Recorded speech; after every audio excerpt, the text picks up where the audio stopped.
Le invito, hermanos, a que estemos en pie y busquemos en el libro de los Hechos, en el capítulo 17, el libro de los Hechos. Y también quiero reconocer a una hermana que la conocimos ayer en el cumpleaños de Jonathan. La invitamos y prometió que iba a estar aquí. Amén. Amén. Levante su mano y díganos su nombre. Yolanda. Gloria a Dios. Amén. Qué bueno. Bienvenida, Yolanda. Y esperamos que haya llegado a este lugar y que Dios esté tratando con su vida. Santo Dios. Como ¿cuándo fue que llegaste, Carlos? ¿El viernes? El viernes. El viernes, Carlos llegó, aleluya, y llegó para quedarse. Amén. Y entonces el asunto es que ahora aquí tenemos 4 Carlos. Mire, hay un Carlos que ese es de Guatemala. No es muy, pero es más o menos ahí, tú sabes. Pero sí, es buena gente, es buena gente.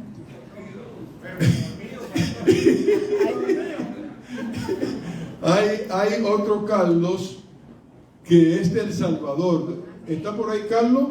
¿Verdad? Sí, ese sí.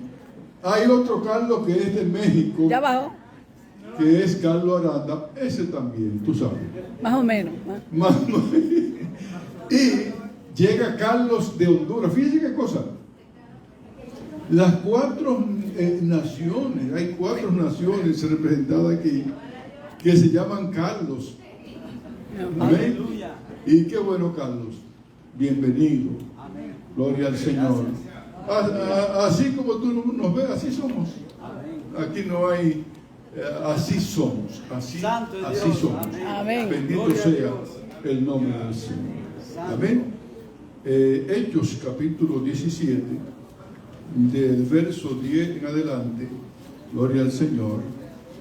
Y leemos en el nombre del Padre, del Hijo y del Espíritu Santo. Amén. Amén. Hechos 17, del 10 en adelante.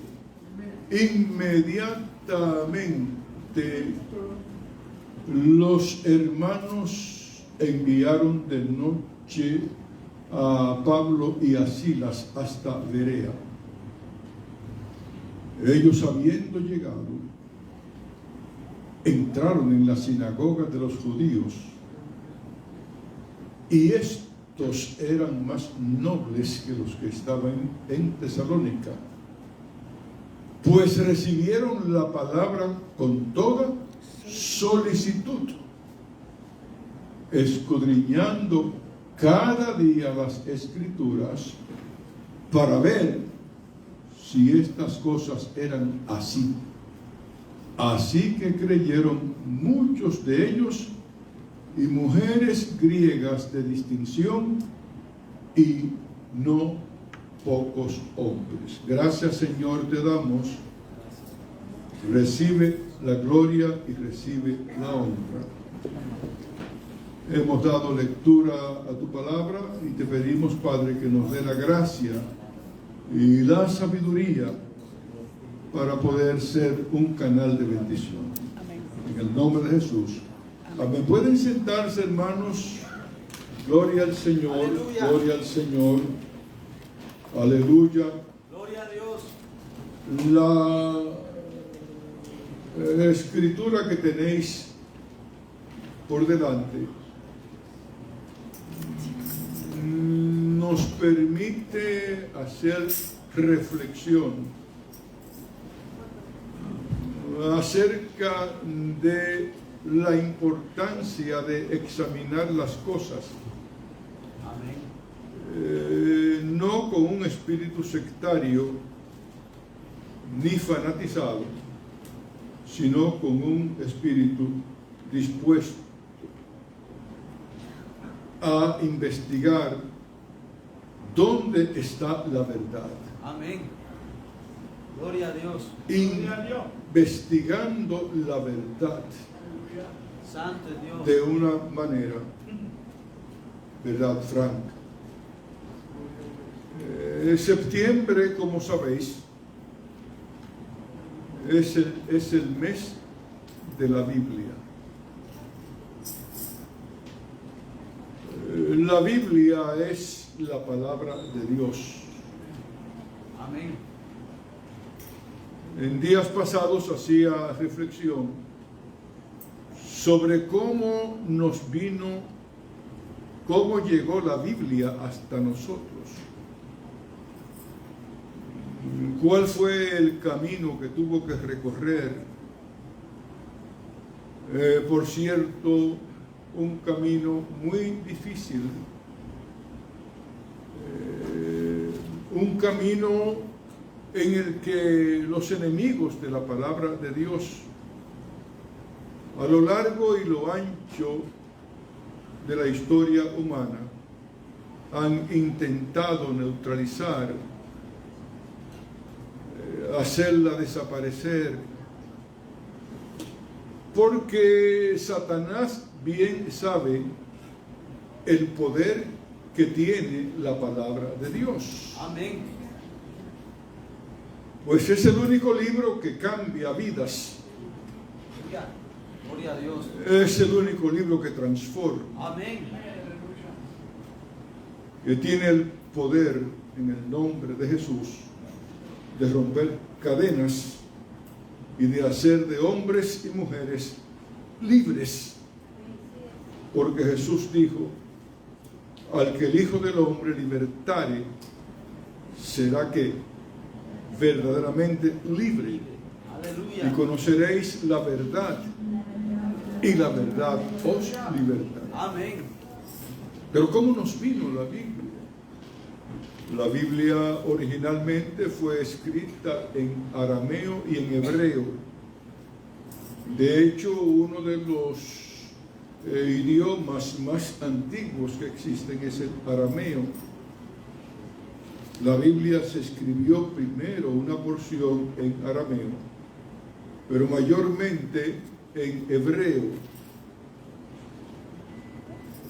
Estuvo circulando por mucho tiempo,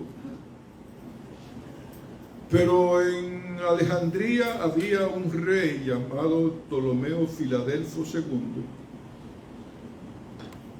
que tenía una gran biblioteca. De hecho, la biblioteca de Alejandría se consideraba una de las más voluminosas, millones de ejemplares, pero le hacía falta la Biblia.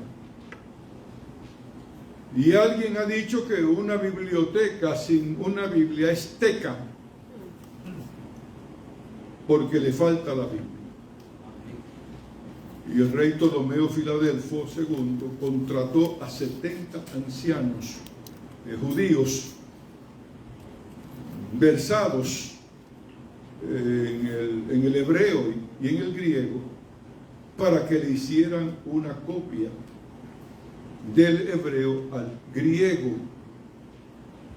Él quería tener esa Biblia en su biblioteca allá en Alejandría. Estos 70 ancianos, por separado, comenzaron a hacer su traducción, reitero, del hebreo al griego.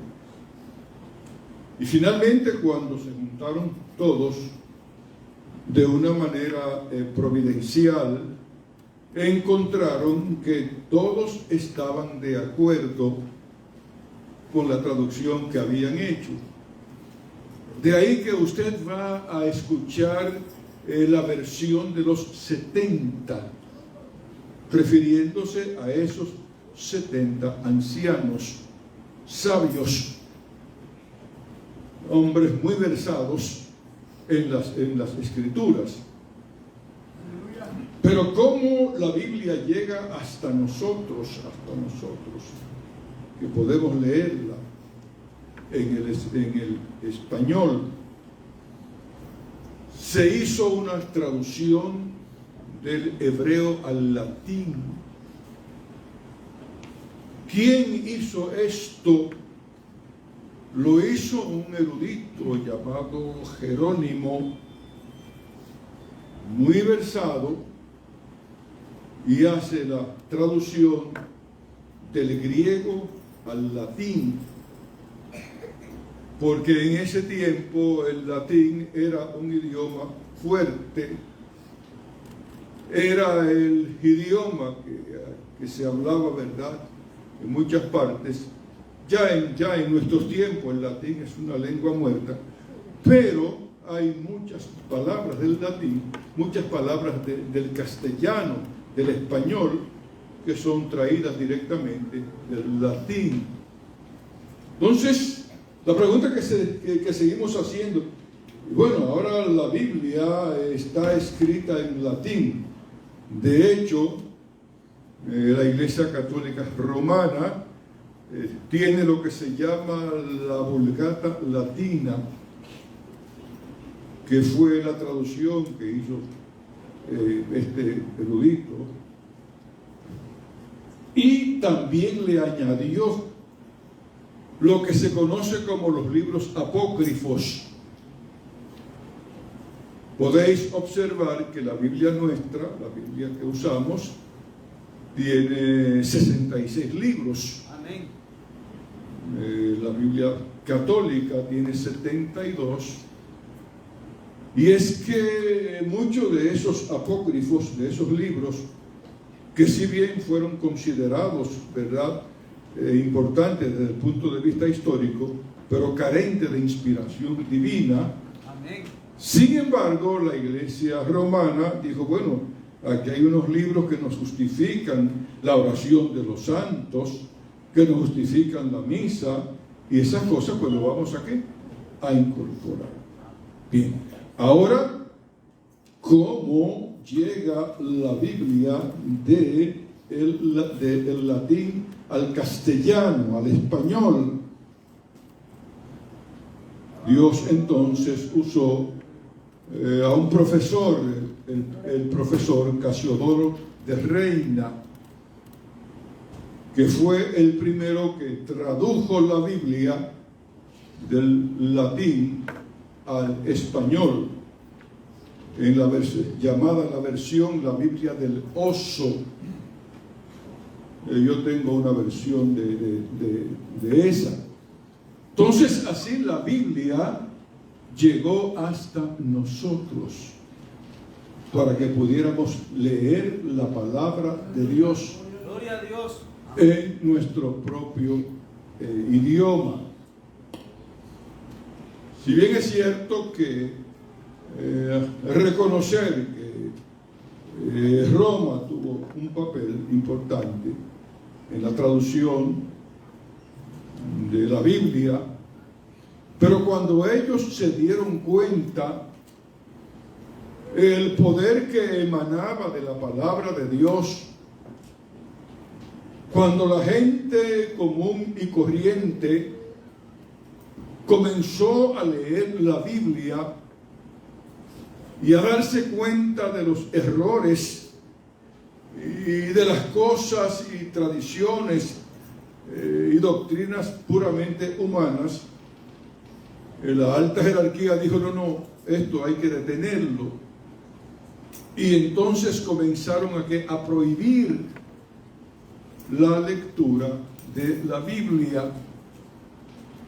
y llegó un momento que Roma creó un tribunal tristemente célebre conocido como el Tribunal de la Santa Inquisición, que de santa no tenía absolutamente nada.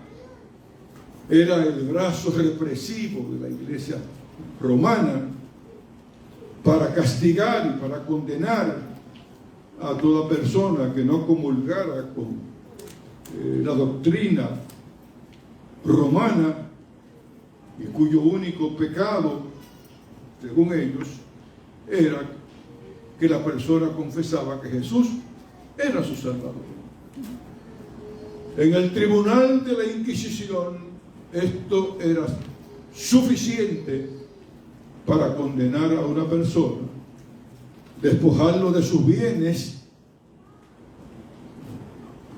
matarlo, desterrarlo. Pero como los planes de Dios nadie lo ha podido detener, ni reyes, ni emperadores, ni príncipes, ni potestados,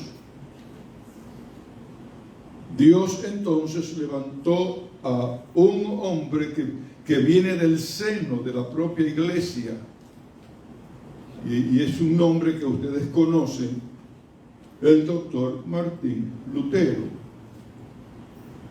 que era un cura, pero que había alcanzado prestigio, era el predicador oficial en la capilla en Wittenberg, Alemania, y obtuvo un permiso, una dispensa papal para poder tener una Biblia. Porque a menos que la persona no contara con un permiso papal, no podía tener una Biblia. Y es cuando Martín Lutero comienza a escudriñar la palabra de Dios, y comienza a darse cuenta de los errores, de las tradiciones y de las cosas que se le habían enseñado, pero que no tenían ningún fundamento bíblico. Eran puras tradiciones de hombres. Amén. Y como se ha dicho, cuando él llega, cuando está estudiando Romanos, y llega al capítulo 1, y versos 16, 17 y 18, y encuentra que la Biblia dice, porque no me avergüenzo del Evangelio, porque es poder de Dios para salvación a todo aquel que cree, al judío primeramente y también al griego, porque en el Evangelio la justicia de Dios se revela por fe y para fe, y como está escrito, mas el justo por su fe vivirá. Martín Lutero abre los ojos y dice, wow, pero yo no, yo creía que las cosas eran de otro modo. Y él entonces se da cuenta que la salvación no es por obra, no es por un decreto de la iglesia, sino que propiamente por la fe en el Señor Jesucristo. Amén. Gloria a Dios. Y es entonces cuando él se sienta a escribir lo que se conoce como sus 95 o 96 tesis. Y usted se pregunta, pastor, ¿y qué es una tesis? Una tesis es una proposición que se apoya en un razonamiento lógico, racional. Y Martín Lutero comienza a escribir el por qué la salvación no es por obras, sino por la fe en Cristo Jesús. Amén. Gloria a Dios. Cuando terminó, un 30 o 31 de octubre del 1517, fue a la parte frontal de la capilla en Wittenberg, Alemania, y clavó esas tesis. Ahí comenzó el movimiento de la Reforma. Ahí comenzó la luz a alumbrar. Posteriormente la Biblia fue traducida al alemán, salió de la imprenta de Juan Gutenberg, el inventor, y el pueblo común y corriente comenzó a leer la Biblia en su propio idioma, y comenzaron a abrir los ojos.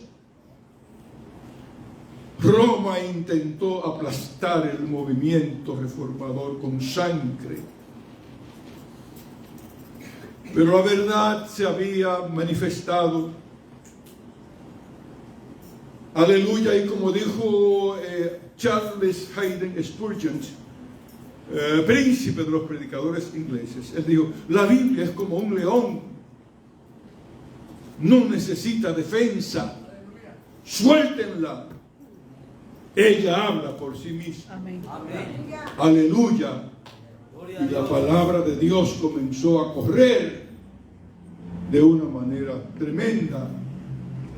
Se comenzaron a caer murallas, y la gente común y corriente comenzó a recibir a Cristo como su Señor y como su Salvador personal. Santo, aleluya. La escritura que tenéis por delante nos dice que en Tesalónica hubo un alboroto.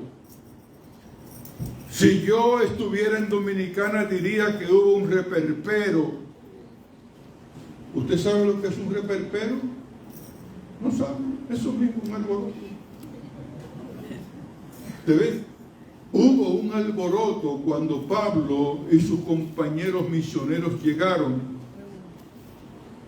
y entraron a la sinagoga judía y comenzaron a hablar la palabra y a demostrar por medio de la escritura que Jesucristo era el Yeshua HaMashiach, Jesús el Mesías. Pero los judíos que estaban en Tesalónica eran fanáticos. El fanatismo nunca ha sido un buen consejero. Cuando la persona se fanatiza hay que prestarle atención. A lo largo del camino que Dios nos ha permitido transitar, hemos visto creyentes que en un momento dado se fanatizaron. Y al fanatizarse ven a todos los demás como impíos, como pecadores. Y ellos son los únicos santos. Y son los únicos depositarios de la verdad. Todos los demás están mal. Todos los demás son unos pecadores. El único santo soy yo. Y eso lo que revela es un espíritu sectario, un espíritu fanático, porque dentro de nosotros hay santos, santones y santurrones. Gloria a Dios.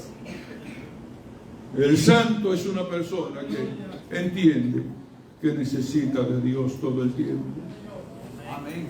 que no es perfecto, pero a pesar de su imperfección, Dios lo usa, aleluya, para cumplir con su propósito. Amén. Y el santo depende continuamente de la misericordia de Dios. Amén. Gloria a Dios. Y se sabe que no hay perfecto. El santón, a la usanza en la cultura musulmana, es el tipo que generalmente está en la mezquita, que se deja crecer la barba y que todo el mundo lo venera, y lo que él dice nadie lo cuestiona porque lo dijo el santón. Y el santurrón se ve en medio nuestro.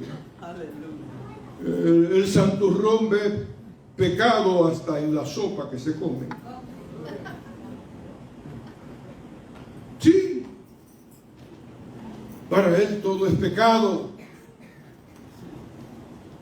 Lo único que no es pecado es lo que él hace. Ese es un santurrón. Pero hay que amarlo también. Amén. Gloria Amén. a Dios.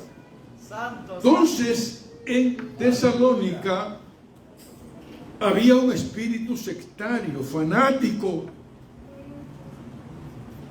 Y cuando Pablo comenzó a predicar y a explicar la Escritura y a demostrar que Jesucristo era el Mesías, el Hijo de Dios, ellos cerraron los ojos del entendimiento, y dijeron: este hombre es un peligro público, porque viene a hablar en contra de nuestras doctrinas, de la que hemos aprendido en la Torá. Y con este hombre hay que hacer algo, hay que desaparecerlo, porque los que no toleran, ¿verdad?, la investigación, el que tiene miedo a que su fe sea cuestionada o sea investigada, no está seguro de lo que está. No me venga a hablar de eso. No, déjelo que hable. Vamos a ver si lo que están diciendo se corresponde con lo que la palabra dice. A la ley y al testimonio, déjelo que hable. Pero los judíos de Tesalónica eran fanáticos y optaron por urdir un complot para acabar con la vida del apóstol. Ellos estaban hospedados en la casa del hermano Jasón, y allá fueron y alborotaron, hicieron un alboroto, asaltaron la casa de Jasón, y las autoridades tuvieron que intervenir. Al hermano Jasón lo arrestaron, y él tuvo que prestar una fianza. Fíjese qué importante es entender que la legislación moderna está fundamentada en la palabra de Dios. Él tuvo que prestar una fianza para poder salir en libertad. Cuando los hermanos en Tesalónica, preste atención a lo que estoy diciendo, se dieron cuenta que la vida de Pablo corría peligro, ellos inmediatamente se movieron. Y es lo que ustedes tienen ahí cuando dice: inmediatamente los hermanos enviaron de noche a Pablo y a Silas hasta Berea. Se movieron para preservarle la vida, porque esos fanáticos querían matarlo,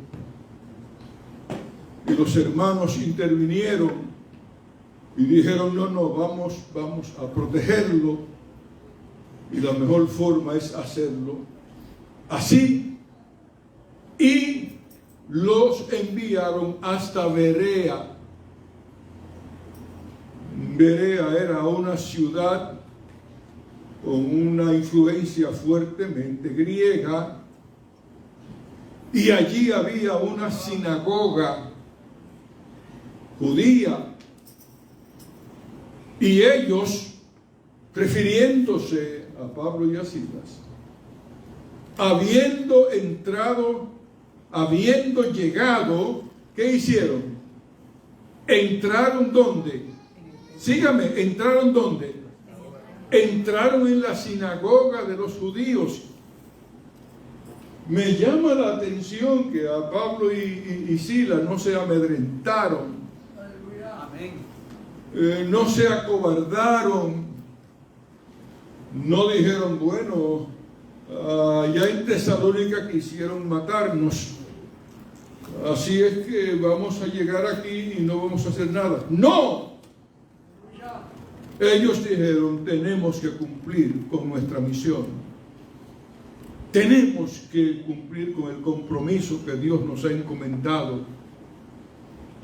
Y lo primero que hicieron fue que entraron en la sinagoga de los judíos. Pero ahora vamos a ver la gran diferencia entre Tesalónica y Berea, porque el verso 11 nos dice, y estos eran ¿qué? Más que más nobles. El término noble era porque eran hijos de un rey, porque venían de un linaje real o principesco. No, la nobleza de espíritu, la mayor nobleza que puede tener un ser humano, no es la que le otorga un rango, no es la que le concede por el hecho de haber nacido de verdad de un rey, de una reina, porque eso es heredado. La mayor nobleza del ser humano está en el alma, Amén. está en el espíritu. Gloria a Dios. Esas son personas, cuando usted dice, esa es una persona noble, ¿qué está queriendo decir? Dígamelo, dígamelo. Todas esas cosas. Mira, esa es una persona noble, tú puedes confiar en él. Tú puedes confiar en ella porque tiene una nobleza de espíritu. Dice la Escritura, y estos eran más nobles. Entiéndase, eran judíos también. Pero había una diferencia, eran más nobles que los que estaban en Tesalónica. ¿Qué hicieron estos judíos? Rechazaron a Pablo. Hay dos términos que se llaman a priori y otro a posteriori que me salieron. La palabra a priori quiere decir antes de. La palabra a posteriori quiere decir después de. Ellos no rechazaron a Pablo. Ellos dijeron, bueno, vamos a escucharlo. Vamos a ver cuál es su enseñanza. Y después nosotros vamos a ¿qué? A formarnos nuestro propio juicio. Y es lo que hace una persona noble. Es lo que hace una persona inteligente. No se apresura, sino sencillamente pues dice, no, vamos a escuchar qué es lo que tiene que decir. Y fue lo que ellos quisieron. Dice, recibieron la palabra. ¿Cómo dice el texto sagrado? ¿Cómo dice? Con toda solicitud. Es decir, que le pusieron oído, le pusieron mente, le pusieron corazón. Recibieron la palabra con toda solicitud. ¿Y cómo dice el verso que sigue? ¿Cómo dice? Dice, escudriñando cada día la que las escrituras, para ver si estas cosas eran así. Los judíos de Berea dieron cátedra. Ellos dijeron, vamos a oír con una mente abierta. Hay personas que dicen, no me hable del Evangelio. Yo no quiero saber nada de eso. Y entonces usted puede darse cuenta que está frente a un fanático, a una persona sectaria, que solamente escucha lo que le dice su líder. Entienda lo que voy a decir. Y ese líder puede ser el pastor, o puede ser el obispo, o puede ser el profeta, o puede ser el cura, o puede ser el papa. Solamente él oye eso. No tiene la capacidad de discernir. Y por eso es tan importante el estudio de la palabra de Dios. Amén. Nosotros predicamos la palabra y somos humanos y nos podemos equivocar. Pero si usted tiene la Biblia y usted la estudia, y en algún momento alguien, o sea yo, quien sea, sale con una cosa extraña, usted no va a aplaudir, ni va a decir, gloria a Dios. No, usted va a decir, espérate. Amén. Espérate. ¿Qué es lo que está diciendo? Porque usted estudia la palabra Amén. de Dios. Gloria a Dios. Amén. Aleluya. Amén. Entonces, ellos dijeron, para ver si estas cosas eran así, ¿cuál fue el resultado de ese análisis que ellos hicieron? ¿Cuál fue el resultado de esa investigación? Aleluya. Porque la Biblia, hermanos, es y seguirá siendo la palabra de Dios. Amén. En la medida en que ellos fueron escudriñando, dice, pero aquí en Isaías 53 sí que habla del Mesías. ¿Quién ha creído a nuestro anuncio y sobre quién se ha manifestado el brazo de Jehová? Espérate. Ellos llegan a la conclusión de que el mensaje de Pablo es un mensaje, aleluya, que está de acuerdo con la palabra de Dios. Amén. ¿Cuál fue entonces el resultado de eso? Que dice que muchos de ellos, ¿qué hicieron? Creyeron. Amén. Aleluya. Muchos de ellos creyeron.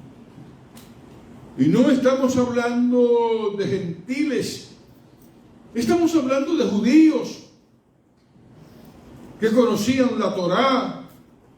La Torá son los 5 libros de Moisés. Pero cuando ellos abrieron su mente y abrieron su corazón, entonces el Espíritu Santo le dio convicción y muchos de ellos creyeron a la palabra de Dios. Amén. Amén. Vivimos en una época en que hay muchos que en profeso, a propósito, rechazan cuando se le habla de la Biblia. Estamos viviendo en un siglo, estamos viviendo en una generación donde la gente se goza cuando usted le habla de fútbol. Ahí viene el mundial, ahí viene el mundial en noviembre, la primera semana. Todo el mundo está pensando en Qatar, yo también. ¿Sí? Porque la fiebre del fútbol nos envuelve a todos. Y usted le habla de fútbol, magnífico.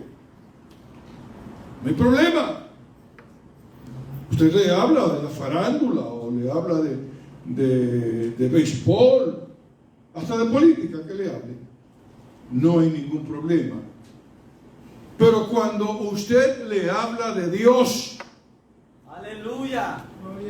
cuando usted le habla de Jesucristo, fruncen el ceño y me dice, por favor, no me hable de eso.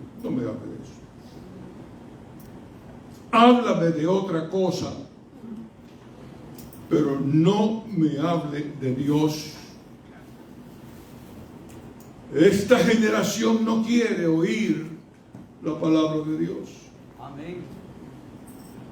Y hace todo lo posible por callar la voz de aquellos y aquellas que hablan la palabra de Dios. Porque la Biblia, aleluya, es el único libro capaz de traer convicción a la persona, de mostrarle el camino de la salvación, Amén. pero también de mostrarle el camino del infierno. Gloria a Dios. Amén. Pues la palabra dice, yo he puesto delante de ti, ¿qué cosa? La vida La muerte y la muerte, la bendición y la maldición. y la maldición. Escoge pues la vida para que viva. Los judíos de Berea se reconocen a través de la historia bíblica como hombres y mujeres con una mente abierta y que con humildad escucharon la palabra de Dios y se dieron cuenta que no era en la Torá, no era en Moisés, sino en Jesús, Amén. el Hijo del Dios viviente, Gloria a Dios. donde está la salvación, donde está el perdón, donde está la liberación. ¿Cuál es nuestro compromiso, hermanos, en el tiempo en que nos ha tocado vivir, en el país donde estamos, donde lamentablemente a lo malo le están llamando bueno y a lo bueno le están llamando malo, a lo amargo le están llamando dulce y a lo dulce le están llamando amargo? Pero usted y yo estamos comprometidos con seguir predicando la palabra. Amén. Como le dijo Pablo a Timoteo, que prediques la palabra, que inste a tiempo y fuera de tiempo. Haz obra de evangelista. Amén. Cumple tu ministerio. Caiga quien caiga. Santo es Dios. Amén. Pésele a quien le pese. La palabra tiene que seguir siendo predicada. Amén. Bendito sea el nombre de Dios.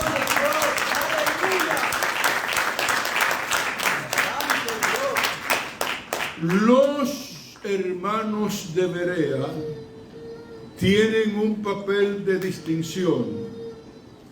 Y alguien pensando en ello dijo más o menos así. A punto de medianoche, estando San Pablo en Troas, vino un varón macedonio para llevárselo a Europa y le dijo: hermano Saulo, ven conmigo a Macedonia, que allí esperan tu consejo hora tras día y hora tras hora. Pablo, el apóstol sin par, al instante se incorpora. En su mente se aglomeran como la arena en la costa centenares de ciudades: Filipos de Macedonia, Corinto, Atenas, Sincrea, Anfípolis y Apolonia, y otras muchas ciudades del interior de la costa. Pobres ciudades aquellas, habían ido en otras horas en busca de algún consuelo para sus penas tan hondas, yendo en pos de sus guerreros en 1000 batallas heroicas. Fundaron allí en el mar centenares de colonias, pero al fin todo caía como del árbol las hojas, y sus almas aún gemían bajo funestas congojas. Con Pericles habían ido a la cumbre de la gloria. Con Platón habían tenido concepciones filosóficas. Con Homero, el gran cantor, en sus inmortales obras, habían cantado los viajes de Ulises después de Troya. Pero al fin todo caía como del árbol las hojas, y sus almas aún gemían bajo funestas congojas. Mas allá por el oriente una nítida luz avanza. La lleva el apóstol Pablo. Sobre su cabello flota una cruz ensangrentada que en fuego de amor se arropa. Y al oriente y a occidente su nítida luz arroja. Vedla como avanza, Vedla ya se acerca a Troas, y al punto el varón aquel saliendo de Macedonia y disipa las tinieblas que se ciernen sobre Europa. En Macedonia no aceptaron su mensaje por ese espíritu fanático que había en ellos, y de allí siguiendo al sur también brilló en Berea. Noble ciudad de Berea, tus gentes, ay, qué generosas, estudiaban la escritura día tras día, hora tras hora. Loor a ti, ciudad culta, cuna de gente estudiosa, modelo fiel de esos pueblos de alma libre y generosa que van al mar de los libros en busca de aquella joya que aquí llamamos verdad y que es del sabio corona.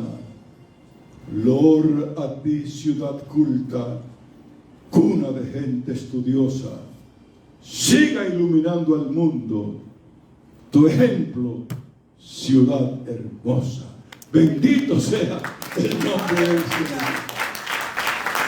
Hay que seguir escudriñando la palabra de Dios, porque la Biblia es la bandera, aleluya, en la cual nos cobijamos todos.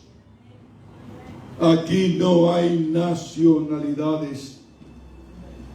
Aquí bajo la bandera de Jesucristo, mexicanos, centroamericanos, suramericanos, caribeños, los nacidos acá, todos estamos ¿qué? Cobijados bajo esa gloriosa bandera, la bandera gloriosa de nuestro Señor Jesucristo. Estamos en ti, Señor. Gracias. Gracias, Señor. Gracias por las sagradas escrituras. Gracias por tu palabra. Ellas nos han hecho libres. Ellas nos iluminan el camino que nos conduce a la eternidad. Déjanos ser amantes, Señor, de la Biblia. Leer la Biblia con mayor frecuencia. Internalizarla en nuestra mente y en nuestro corazón. Que sea nuestro libro de cabecera para que nos vaya bien y para que nuestra vida sea larga. En el nombre de Jesús.